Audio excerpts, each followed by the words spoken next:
रात का वक्त था। कर्णापुर का पहाड़ी कस्बा एक अजीब सन्नाटे की चादर ओढ़े सो रहा था। लेकिन उस रात चांद भी सामान्य नहीं था, वो लाल था, रक्तचंद्र। धुंध सड़क पर बह रही थी, हवा स्थिर थी और इस रात एक कहानी जागने वाली थी। युवराज, एक फोटोग्राफर, अपने कैमरा बैग के साथ अकेले जंगल वाली सड़क से गुजर रहा था। उसे नहीं पता था कि उसकी जिंदगी कुछ ही पल में बदलने वाली है। अचानक उसने उसे देखा।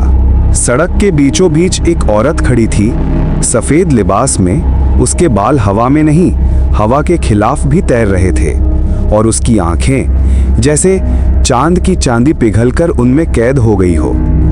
वो मुस्कुराई और वो मुस्कान इंसानी नहीं थी, लेकिन डरावनी भी नहीं। उसमें अजीब सी मोहक गर्मी थी। लारा, उसने अपना नाम छुपाते हुए फुसफुसाया, जैसे किसी प्राचीन रहस्य का दरवाजा खोला हो। युवराज उसके पास आया, उस पर नजरों का एक जादू सा चल रहा था। लारा उसे एक पुरानी हवेली में ले गई, जहां हवा में धूल नहीं, इतिहास का दर्द तैर रहा था। दीवारें टूटी थी, पर अंदर एक अदृश्य शक्ति थी।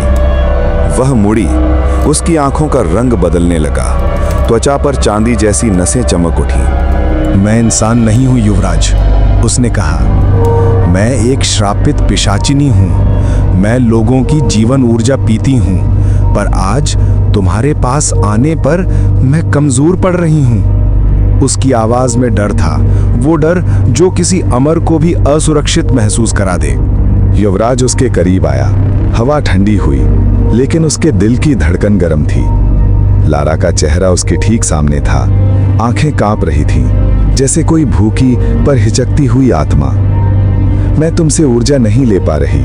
तुम्हारे पास आते ही मैं और कमजोर हो जाती हूँ। युवराज ने उसके हाथ पकड़ लिए और हवेली की हवा थम गई। एक पुरानी किताब खुली, उस पर ग्लोइंग सिंबल्स हिलने लगे। लारा ने अपना श्राप दिखाया, एक लाल निशान उसकी कलाई पर जलता हुआ। जिससे मैं दिल से आकर्षित हो जाऊं, उसे मैं मार नहीं सकती और ना ही उसे ऊर्जा ले सकती हूं। मेरी मौत उसी पल से शुरू होती है। युवराज, तुम मर नहीं होगी, मैं तुम्हें मरने नहीं दूंगा।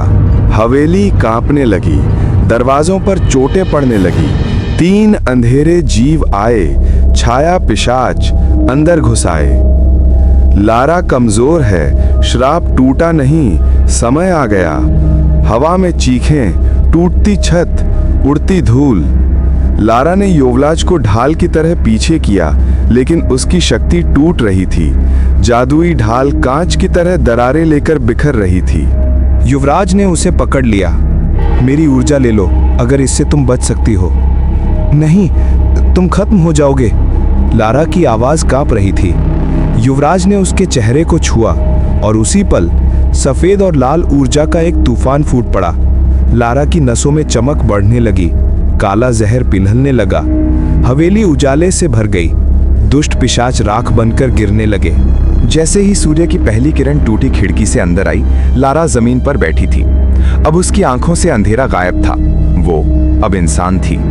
युवराज उसके पास था, थका हुआ लेकिन मुस्कुराता हुआ।